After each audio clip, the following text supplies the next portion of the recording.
The KRGS Doors Show, proudly brought to you by KRGS Doors. For all your shopfront roller shutters, roller grills, folding closures and bifold doors, visit www.krgsdoors.com.au. Welcome to the KRGS Doors Podcast. I'm your host, Drew Blackman. The aim of our podcast is to talk to cool people with cool stories, whether it be our suppliers, customers, staff, other business owners, or people from different walks of life, and get to know them a bit better. If you're interested in coming on, drop us a line or email, or connect with us via Facebook, and we can have a chat to see what we can do. Today on episode 25 of the KRGS Doors podcast, I'm joined by KRGS Doors Managing Director Clayton Blackman and trainer to the Stars Trent Langlands. Trent has been in the industry for over 20 years and is co-founder of eLab Training. Working with celebrities and sports stars such as Simon Baker and Hugh Bowman, Trent tells us why he's different to every other jock in the park screaming at you. I will also let you in on our next episode's guest. But for now, please welcome to the podcast, Mr. Trent Linglings. If this doesn't turn you on, folks, you haven't got a switch. Thanks very much for joining us on the podcast today, Trent. What is the Trent Langlands story? Wow. Well, I grew up at early days. Grew up at Arncliffe with Mum back in Arncliffe, and she ended up buying her Mum and Dad's house, and then it was pretty much there till about the age of I was there till about 15, 16, but got till about 9 or 10, and then it just didn't seem to be much opportunity until in terms of schooling around Arncliffe, and Mum had always had an idea that she'd like to possibly get me over to Waverley, which is over at Bondi Junction. And that sort of come about when I got year 5, just applied to get in there, got into there. And then from there, I guess my lifestyle tended to move more towards the eastern suburbs, and obviously did a lot of travel, public transport, trains, buses and whatnot for the best part of schooling. But as time went on, life just seemed to evolve more around the eastern suburbs, and then just school. School wasn't. I didn't do that well at school. I wasn't that interested, but I was very fortunate when I was always interested in sport. Loved all different types of sport. Did a lot of swimming growing up. Did a lot of surf club and footy, rugby union, rugby league, and different things at school, and a bit of surfing, and then. Once I left school, and then the personal training was just starting to get quite. It was just sort of taken off. It was really in its infancy days, and I was very fortunate. I just had a membership at the football stadium. Yes. So we used to go there all the time. It was before the Fitness First and all the your Virgin Actives gyms. Pretty much, it was the first sort of. And back then, it was more like a country club, if that makes sense. But all the Roosters went through there, and. Roosters South, so it was New South Wales Cricket, who had Swans were there, yeah. So and I was just able to pick up a clientele really fast. And then one of my passions has always been boxing. I've always loved boxing, and I did a lot of it. Early memories actually is when I was at Arncliffe. Mum used to take me down to PCYC at Rockdale a couple of times a week. I remember seeing Pete Matreski and Costa people like that down there. Yeah, well, Costa was after that. I'd sort of moved on. Yeah, he was. Yeah, so and then I didn't really, and then once I got to Waverley, I didn't really take. Boxing sort of fell by the wayside. But once I left school, I was just very fortunate to. I got straight back into it, and at the time, there was an African Tanzanian guy named Eddie Calabotti, and he just it was a flip of the coin. Long story short, he'd studied martial arts his whole life. He's just an absolute weapon of a human being. And he was a flip of a coin for him to either move to America or Australia, and flip the coin and move, and wanted a better lifestyle for him, and ended up moving to Australia. And he worked with Nelson Mandela with his freedom fighters, and did all sorts of crazy cool stuff. And I was just when I first left school, I was doing a bit of lifeguarding, and one of the guys that was lifeguarding, he owned a security company, and Eddie started working for him. So we teed up pretty early, and that's where my sort of love for martial arts I fell back in love with boxing, and obviously he was an amazing teacher, and he still teaches me to this day, and I just go along a couple of times a week, or at the moment once a week, and just learn so many, still after all these years, some incredible things. So I was able to, start teaching boxing and martial arts. And then in the early years, I didn't do that much study. Gained a lot of knowledge about the human body. Yeah. And that's where I've gone from there. But yeah, it's been a great journey. Early days, it was got involved with the Roosters. So I was actually sort of like their personal trainer, their conditioner on the side, if they felt like they needed extras and whatnot. And everyone loves to hit the pads and do something different. And I was a different voice to them. And then that was fantastic with Ricky Stewart. And then we ended up winning the 2002 grand final. And I worked a little bit more for them. And then I just sort of, it was sort of starting to take up too much of your weekends. And not that I travelled that much with the team. With the team, I did at times, but I was always on a Saturday or Sunday, I was, doing extra work with, players that needed extra conditioning and things like that. And I was just getting a little bit over it. And you're sort of working with the establishment. And then I sort of stepped away from there. And then I'd been at the Sydney Football Stadium in that time for about 6 or 7 years. And then all their rules and regulations started to change a little bit. And then there was a couple of years went by. I actually bought into a pub at a small percentage. It was a small percentage at Foresters at Surrey Hills. I'm not sure if you boys know that one. So, and it didn't. Bought in with a big publican family. We didn't. There was a few of us in. Actually, Luke Ricketson was in it. There was a couple of other good mates, but we didn't have much say in it, and it just didn't do that well.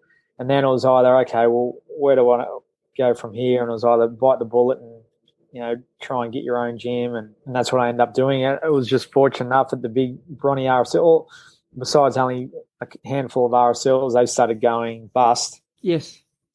And so we were able to get in there when the Bronny RSL liquidated, and I got in there with a couple of mates, and we started this gym, and it had a lot of success. And then from there, we've now in a different place because they've knocked down Bronny RSL. We've got a great spot up at Waverley, and we've also got a great place down at Maroubra. I teamed up with a good mate of mine who's a physio. So he just saw that there were so many people that were getting injured in the industry. So our model is more of an educating, caring, teaching method. It's not just come in, smash, bash. We just found that people are just getting too injured doing that. So, I think we've got a pretty good model, and that seems to be working. I mean, the whole gym market at the moment is just incredibly flooded, and there's still, coming out of COVID, there's still new gyms opening. It just blows me away, to be honest with you. With COVID, mate, you look at the amount of stuff. I remember once upon a time, like gym gear on sale on eBay and so forth that was always for sale. But now there's bugger all since COVID because everyone's bought it up for their home gyms and so forth. But that'll turn in circles and so forth. Mate, you talk about so when you left school, did you go in to become a PT straight away? Like, what was the time? What was the timeline there? I still think it is like basic PT qualifications is very, very basic, and it's the standards are, to be honest, very poor, extremely poor. Like you get a PT license in 3 weeks. It's like getting it out of the back of on the cornflakes packet.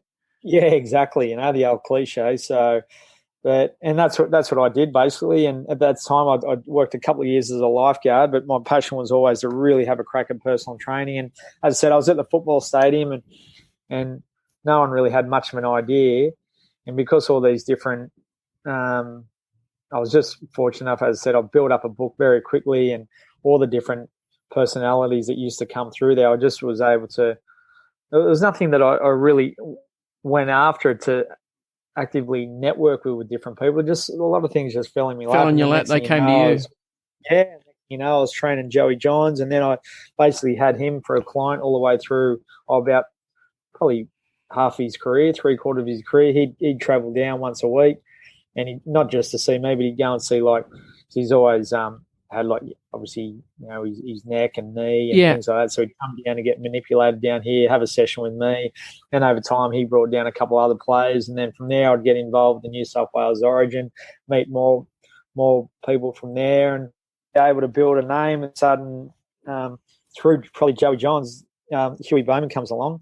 Yeah. And then next thing you know, and Huey, I think, come along. Early days I was more just your typical, strength and conditioning trainer, and your 10K runs and hit the pads, and I was sort of no different. But then as time went on, I just thought, there's so much more to this industry. You could be there's so much more to do out there, and that's when I really thought, well, either get my own gym and start studying, or I just get out and do something completely different.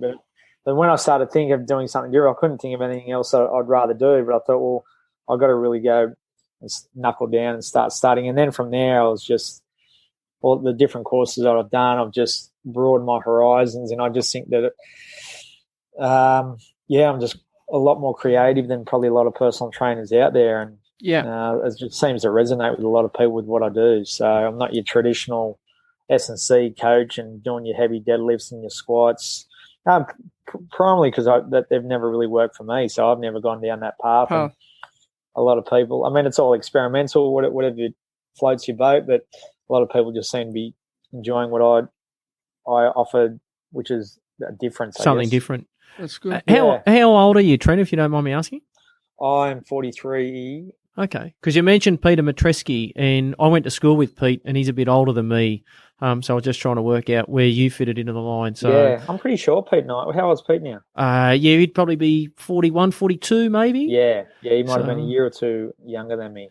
I remember we started getting quite close, and then I ended up going to Waverley, and then friends that I sort of met through Arncliffe Scots and whatnot, just sort of as time went on, and just it is what it is, just sort of faded away. And I got Pete went. He was a bit older than me at school, but we had an English teacher, Mr. Morgan was his name, and I think Clayton actually had Welsh. He was Welsh, and he actually played. He played halfback for Wales back in the day, and he was only a short fella, stocky.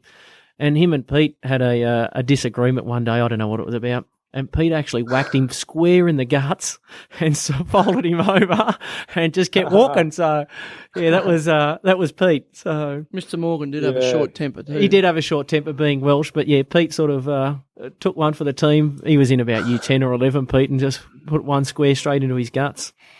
Classic. Classic. What do you find the biggest challenges are in the fitness industry? I think the reason we started what we're doing, I think it's too easy to get your PT license. There's no real governing body. It's just a dog-eat-dog world. Everyone's trying to make a clip along the way. You've got your CrossFit gyms. You've got your F45s. You've got all these other... market's flooded, mate, isn't it? The market's completely flooded. And that's the tricky question because... if there was a governing body, who's to say that they'd be doing the right or the wrong thing? But it's just not regulated enough, and you just got cowboys left, right, and centre. And these days, I don't know if you find it, but these days, PTs think they're half-price celebrities. It's hilarious. It's interesting you say that, and you mention how many gyms, because in my area, I think there's about 8 gyms, and that's just in our suburb. And we've also got a local area Facebook page that is for the area as well. And every second ad on that is someone come down to the park and train with us at 6 o'clock in the morning and come. Yeah. And you sort of think, like, how qualified are these guys to?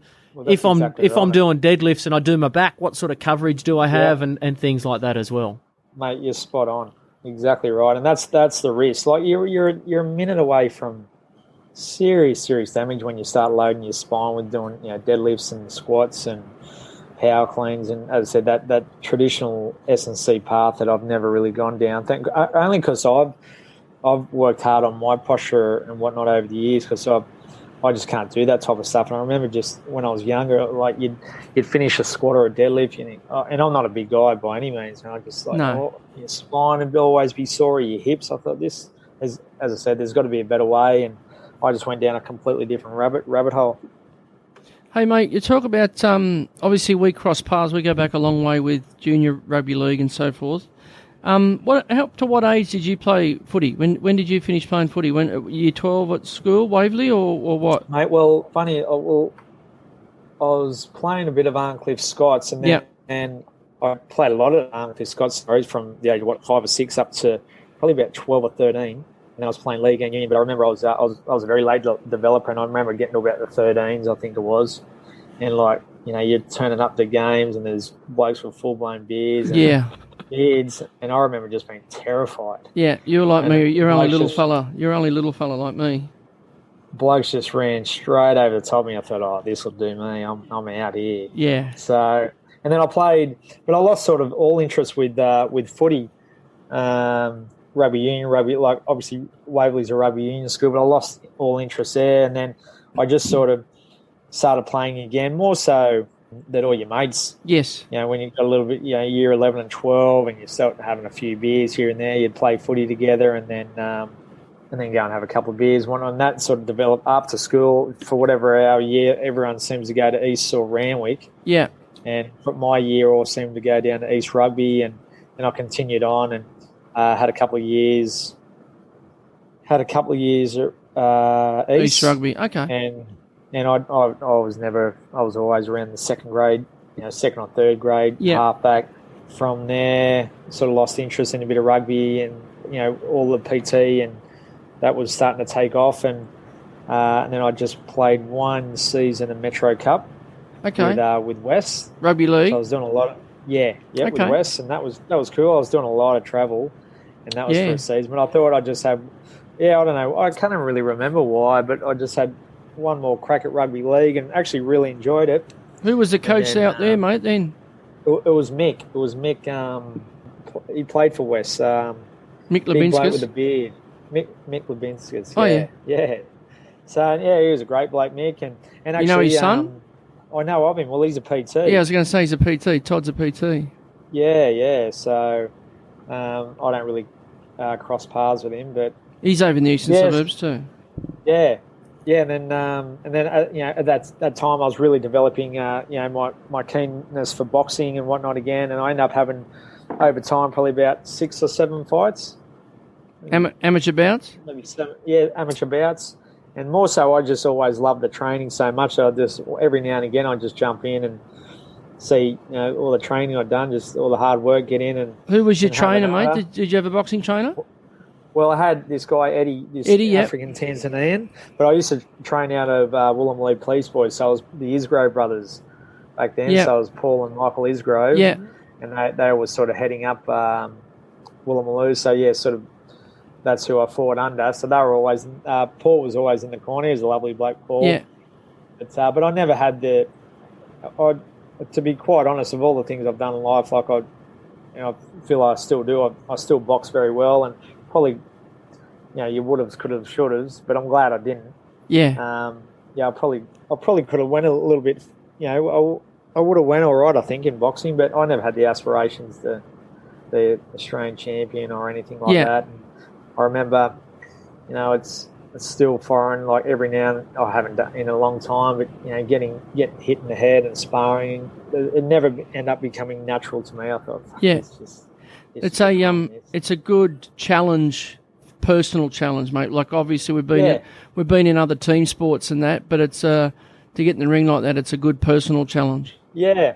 And that's all it was for me. It was never to go any further, but at the same time, which I still do, a real passion for me, all the dexterity and the movement. That's what I guess, if I could sum up the type of training I do, it's all about, you know, it's movement, but it's the dexterity. Yep. With the movement, the cognition, and, you know, working out different patterns, and that's what I'm all about. You talk about the gyms you had. That one at Bronte, mate. Geez, it was in a good spot. Oh, it was incredible at the RSL there. Yeah. I was just so lucky because big, high ceilings. Yeah. The RSL liquidated. We ended up putting on fight nights there, and we made good money out of that. We had all this space, and people were loving it. And as I said, it was just pre all those F45s and the Virgin Actives, and so we just had this market of just. Like, and you're right in the hub too. It was a top spot. Yeah, like it was 60, 70 people with dead set coming to a group session, and it was phenomenal. Yeah, and the memories that I certainly won't forget in a hurry. And then, as we know now, mate, it's certainly changed. That other gym you mentioned, Woolloomooloo PCYC. If you love the smell of sweat, hang out there for a couple of minutes because Oh, I think it's dripping and it's in the bags and everything. We've been there a couple of times, and as soon as you walk in, it just the smell of sweat's ingrained in that Yeah. building. It's a great spot to train down there. More so the smell of sweaty gloves. That's even Yeah, better. Yeah, Yes. yeah. You know, Yes. so, which are putrid. But yeah, that's just most, North Sydney PC. Well, that's where I still go and train once or twice a week. And as soon as you walk in there, you just get that. You certainly know where you are. Yeah, as soon as you walk exactly, through the mate. doors. Hey guys, sorry to interrupt the podcast, but we have a word from our sponsor. The KRGS Doors 19mm grille is designed from 19mm aluminium extrusion tubing, connected with a 30mm wide aluminium extruded links to provide a high level of security while maintaining the feel of openness. Economical, sturdy, and the ease of operation, allowing maximum airflow and visibility without sacrificing strength and security. Suitable for openings up to 9 metres wide by 4.2 metres high in a single span, the KRGS Doors 19mm grille is suitable for the larger retail frontage, such as Myer, David Jones, H&M or Zara. The 19mm grille can be supplied in a vast array of colours to suit all decors. For more information, visit www.krgsdoors.com.au or call 1800 897 822. Now back to the podcast. From a business point of view, who do you seek advice from? That's a great question. My partner, who's a brilliant physio, I'm very lucky. He's always upskilling and studying, so he's a real mentor of mine. And over the years, I just had different coaches or different people. But not so much of a business, because I think more I upskilled and went and learned off, say, Eddie, or now I've got a couple of amazing Pilates teachers I go and learn off. I'll do online studies. There's probably a combination of a few different people that just make my brand better, and I think which in terms will just make my business better. No, that makes sense. I mean, it's hard in terms of, I'm pretty lucky with what I do. It's not the, we all sort of focus on our strengths. We don't get carried away, and we don't really tend to have to do too much of the things that we don't want to, which is a nice thing. So, yeah, I just always concentrating on my strengths and always trying to upskill, and just more focus on that performance side of things, and which has been great, because I'm just getting a lot of athletes coming through the doors now, from jockeys, golfers, cricketers, still footballers from time to time. So it's been it's been great. Well, you just mentioned there you work with celebrities and sports people. What's it like breaking down their mindset? Obviously, they're possibly not highly strung, but they're very competitive, and they've got someone like you wanting to get the best for them. Yeah, it's interesting, because my demeanour, I don't yell or scream or up blokes like you see a lot of blokes on Coogee or Bondi Beach. I just never had that approach. I just go about my business quietly, and I think through that, I think I just know how to really relate to people, and I know how to relate to sportsmen, and end up it's more probably the friendships that I strike up that they probably have the respect through the friendship that we build. Yeah. So if a bloke's not putting in, and you're wasting your time, you're wasting my time. Like, fuck, what are we doing here? So, yeah. And that's a great thing. Like working with athletes, they're always there for a purpose. Which has been tremendous. I think, up to date, like I think it's been a hell of a journey with the jockeys, especially with Huey. Now I've been working with Bossy, and it was he's obviously just won the Cox Plate, so that was a surreal moment. But the Winx years, the 4 Winx years, that was just awesome. That was just tremendous. Yeah, I was here, there, and everywhere, and I've been to Hong Kong. Huey travel me to Hong Kong, and we'd go and train in Hong Kong, and when he raced over there, that was a highlight. And then obviously down in Melbourne, getting him ready for the spring, I'd go down there for the 4 Springs when she was competing, and just been it was just tremendous. Just to be part of it, mate. Just to be a part of it, it was awesome. Yeah, phenomenal. That's good. How, speaking of those jockeys, and obviously they've got to be in peak physical condition, how hard do they actually work to stay in shape like that? I guess they never have a day off. In terms of, like, especially Huey and Bossy, their work ethic's just second to none. It's a shame that they don't get recognised for really the effort that they put in behind the scenes with their training, and they're trying to do it a little bit more intelligent now, and that's why I put a lot of the videos out, not to give myself a rap, but just to show that, hey, you can do things more than just sit in a sauna and go for a 10K run and drink Red Bull.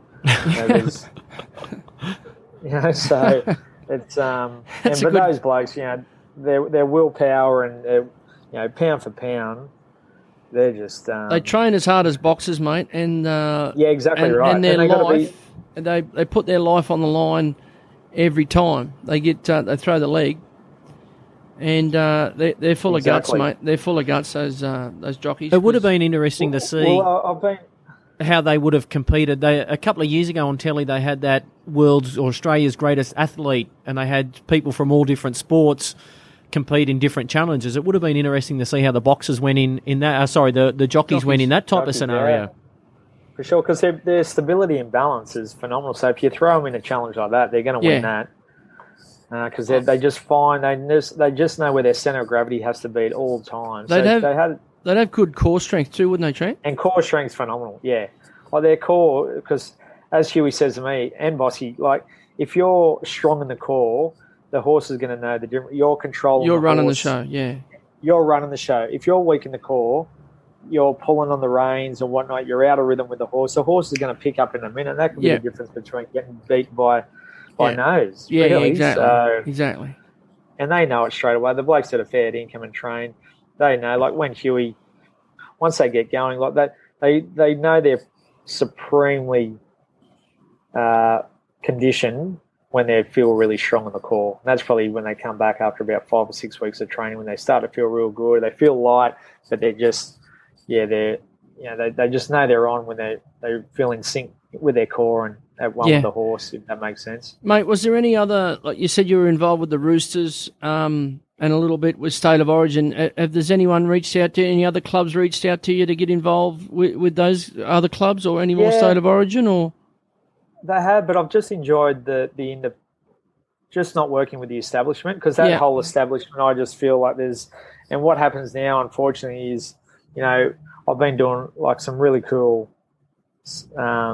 things like with plyometrics and agility. Yeah. But it's unfortunate. Like you'll go into a club and you'll start working out with a couple of blokes, and then the head S&C trainer, he gets funny and jealous because you're doing something different and everyone's loving it. So he gets his back up. He feels he's going to lose his job, and he's half-eye brushes you when to walk in and train. So I just stay away from all that, if that makes sense. You don't need that shit fight.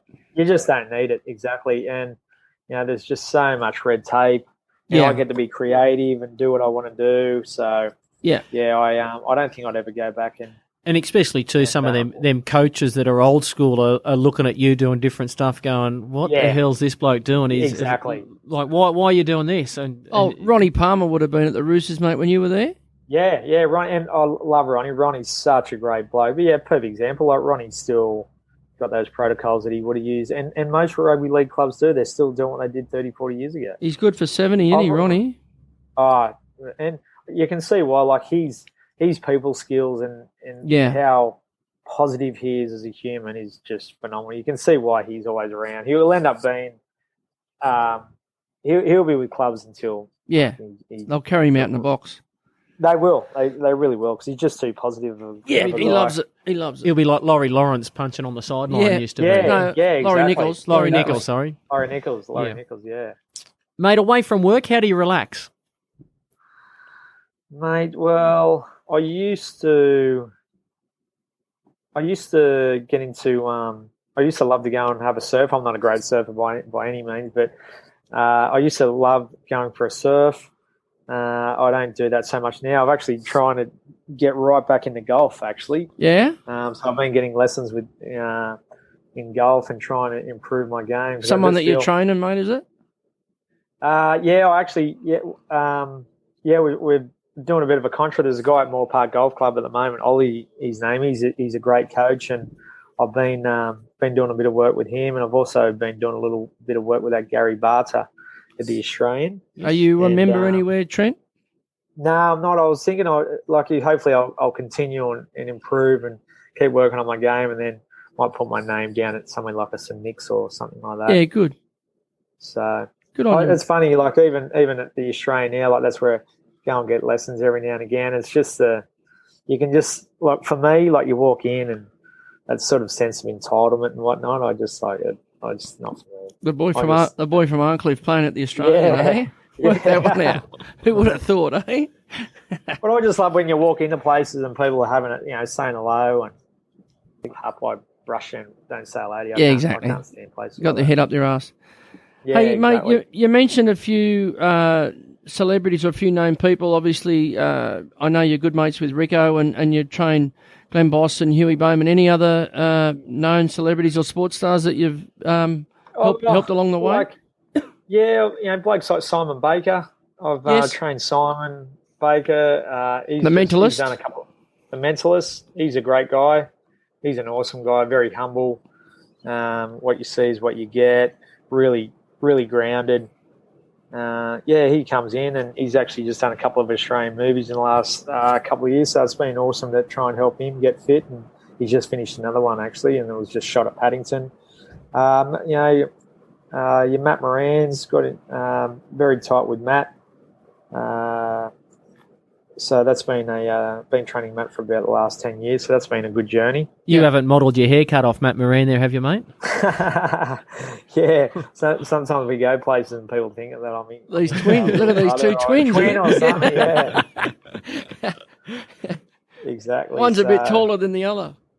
Yeah, that's exactly right. But no, it's been good. Just the diversity of when people walk through the door and just the different stories, and all the jockeys have obviously been great fun because they're all country kids. So they're all just such knockabout blokes, and then you might out of nowhere, you got your Simon Bakers, your Matt Moran's walking in, and it's just it's been pretty cool. Do you get to meet up with your old mates there at the Roosters, Rico and Finchy and I still see Rico a fair bit actually. The rest of the crew, who would I actively ring there?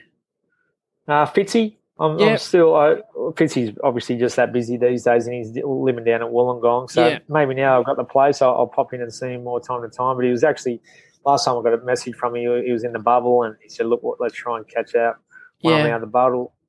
But in terms of impressive guys, actually, he's always one that comes straight to mind. He was always wanting to do the extras, and you could see he'd play like that too. He'd make you 30, 40 tackles every game. Drew's got a story about Fitzy. I was involved with a footy club, and we got the luxury of going to a Roosters game. This was only about 2 or 3 years ago. And they took us behind the scenes and into the offices and into the dressing shed. And we walked down into the gym, and Fitzy was still running the water at this stage for the Roosters. And we walked down into the gym, and here he is, no one else in the gym, and he's just pumping out. I think he was doing dips at the time. Sweat absolutely pissing out of him. He'd been in there for ages, just pumping out, and then he'd had to go and have a shower and get ready and run the water for him. It was game day. Yeah. That, as you said, that work ethic of doing the extras and trying to have a crack. Yeah, he was unbelievable. He really did. He was one bloke that epitomised that hard work. Wasn't that naturally talented, just worked so hard at it. And I still, when people ask me about athletes and different people I've trained over the years, he still comes to mind as just such a he was a pleasure to train Fitzy. To wrap up the podcast, we ask our fast 5 questions, and it's just a rapid fire just to get to know you a little bit better. What would be your last meal? Oh, it'd have to be a Mr. Wong's Japanese, wouldn't it? It's delicious. Anything? I think Japanese, modern Japanese is just a great tough meal. to beat?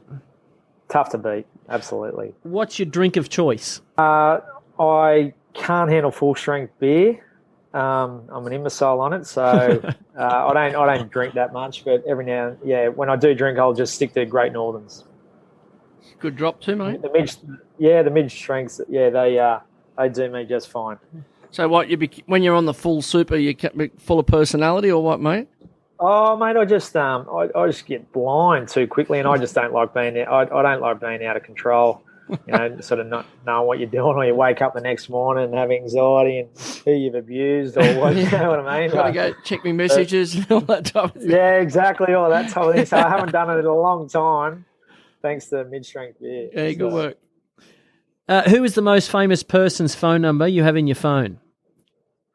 It'd probably be Simon Baker. Yeah, that is up there. I think that's probably top of our list of everyone we've asked that question. Oh, ScoMo. Oh, yeah, okay. ScoMo was up there as well. Yeah, we had the mayor of the Shire on, and he had ScoMo in his phone, so he's probably on top. Just. Oh, right. Just. Who do you admire the most? Oh, jeez. That is a great question.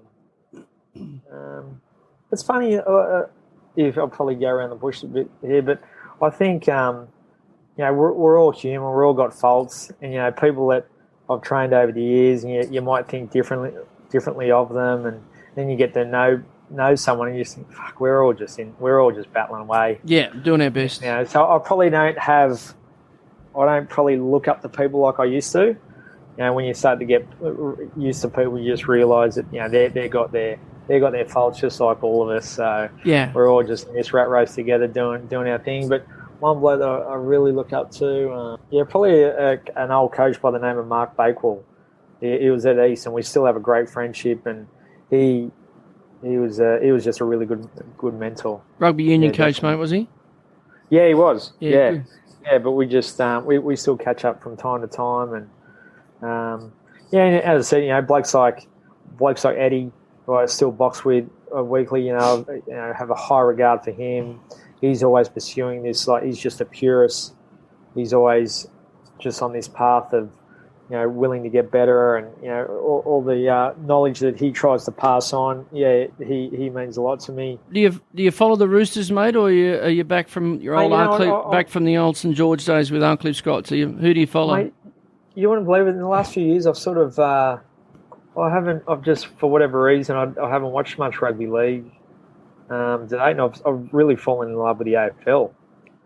Wow. Yeah, I really love going and watch the Swannies, and I think it's a tremendous game of skill. And my little bloke now, I'm thinking, it's just obviously with all the Polynesians and all the rest of it playing rugby league. It's league, and it's obviously so suited for them. Yeah, I don't think I'll even send Jesse down that path, to be honest with you.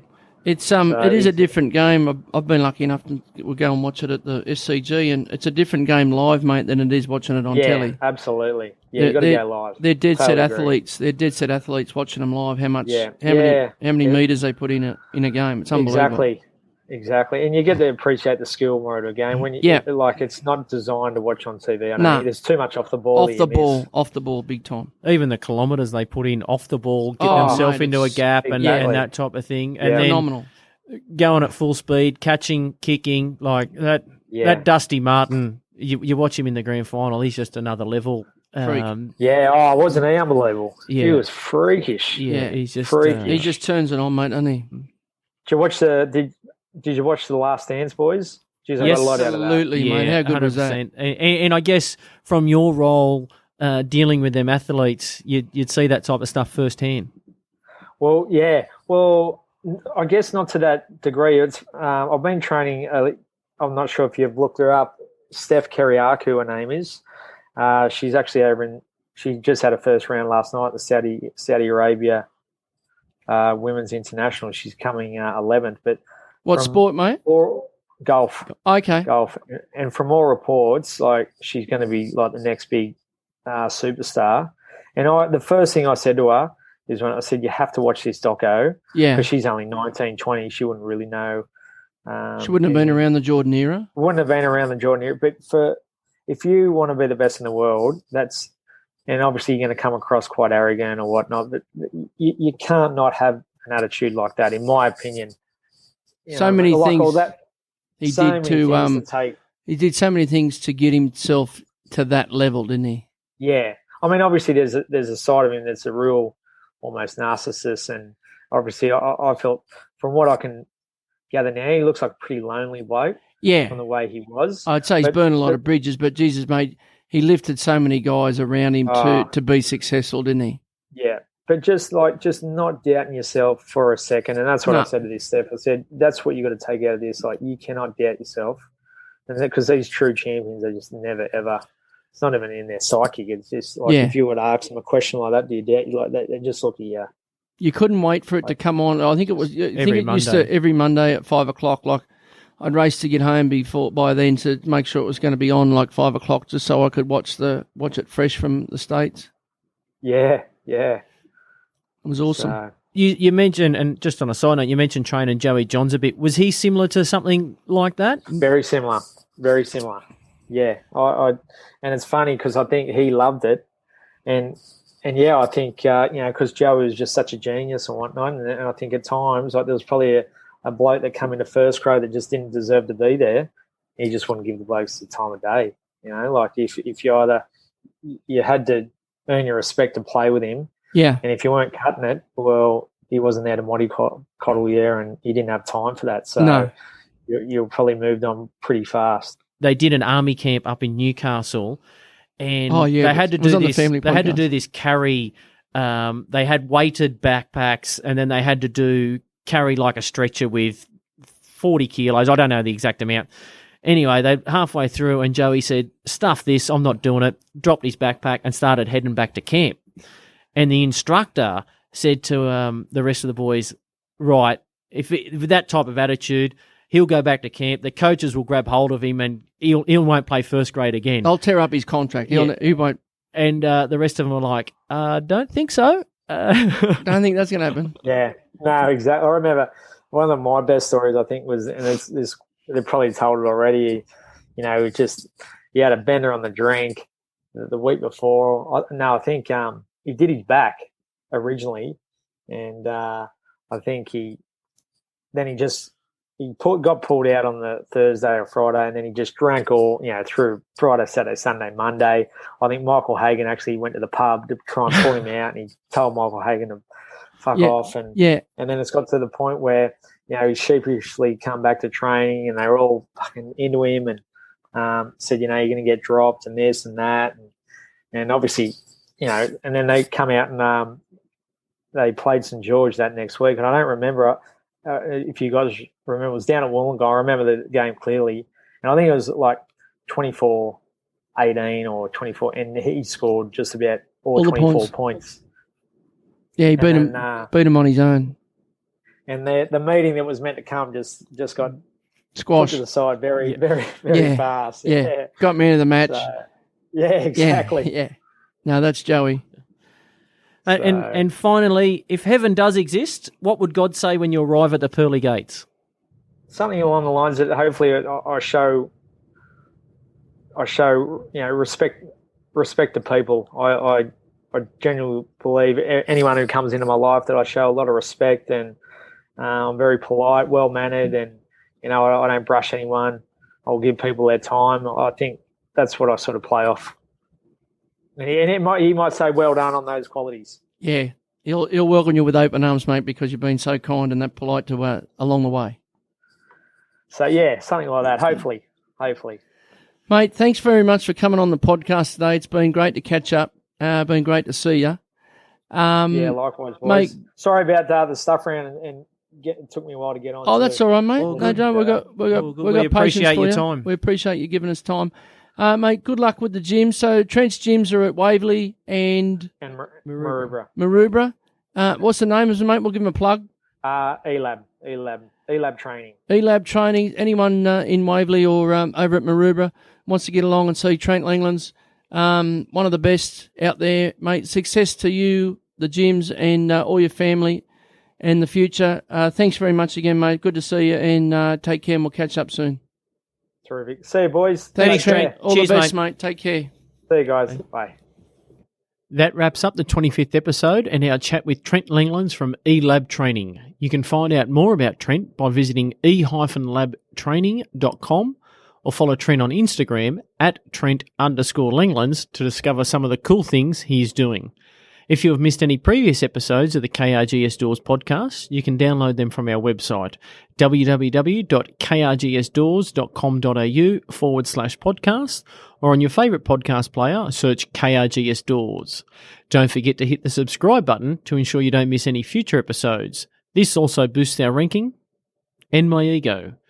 The other thing I suggest, if you've enjoyed the podcast, visit your favourite podcast player and leave a review or a rating. On our next episode, we speak to Mick McLaughlin, owner of Ben Key Lens Wilson Shop Fitting and National President of Interior Fit Out Association. Mick tells us about growing up in Ireland and working in pubs, to breaking his back on a job site in New Zealand, to running a successful shop fitting business in Australia. I've been your host, Drew Blackman, and you've been fantastic for tuning in today. As always, you could be anywhere in the world, but you're here with us. Thanks. Till next time. The KRGS Doors Show, proudly brought to you by KRGS Doors. For all your shopfront roller shutters, roller grills, folding closures and bifold doors, visit www.krgsdoors.com.au.